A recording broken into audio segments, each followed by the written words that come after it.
Superman est à Toulouse et quelque chose me dit qu'il a pris un petit coup de vieux. Alors d'habitude, j'utilisais des cabines téléphoniques. Enfin, voilà, c'est ça ce qu'on appelle le progrès.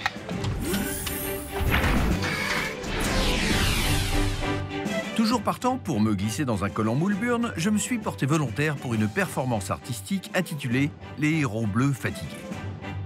Il s'agit d'une idée originale de l'auteur et metteur en scène Massimo Furlan, qui est fasciné depuis longtemps par celui que je considère comme le super-héros le plus ennuyeux de l'univers.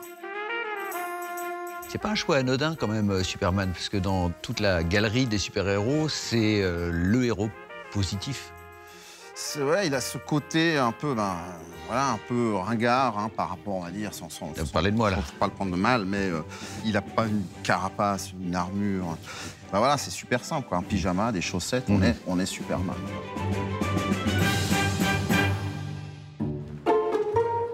Il était temps pour cette brigade gériatrique de se mettre en mouvement. Massimo nous avait donné des instructions strictes sur la façon de nous comporter en véritables super-héros. Superman, c'est face au monde comme ça, et regard à l'horizon et neutre. C'est-à-dire pas un regard d'agressivité ou de colère, mais un regard voilà, qui part à l'infini comme ça. Au début, on se sent un tout petit peu con. Ça fait bizarre, quoi. C'est pas tous les jours qu'on se promène comme ça. Puis après, on s'en fout. Notre mission était simple, parcourir les rues de Toulouse et prendre une série de poses énigmatiques. Il y avait des tableaux inspirants, comme celui-ci, et d'autres plus mystiques, comme celui-là. Et puis cette vieille question philosophique, est-ce l'homme qui tient le mur ou l'inverse? On attend, mais on sait pas trop quoi.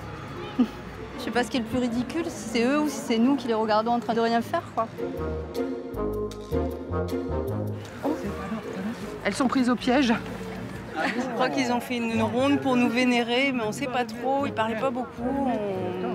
On n'est pas trop sûr du message. Pour Massimo, qui restait dans les parages pour nous guider, Tous d'une manière aléatoire sur la place bleue. ce troupeau de Supermen septuagénaires était un concept à la fois touchant et triste.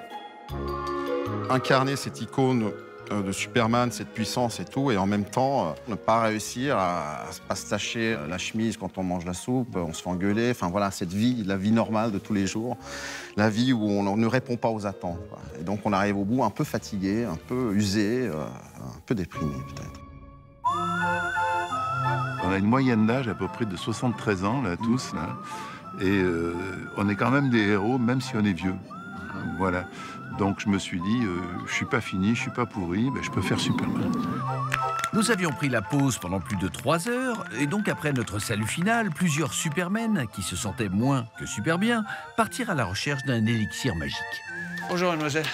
Bonjour. Voilà, avec mes copains, là, on a été exposés à la kryptonite et on se demandait si vous n'avez pas un petit médoc. Non, pas du tout. Rien du Non. tout. Oh putain, merde.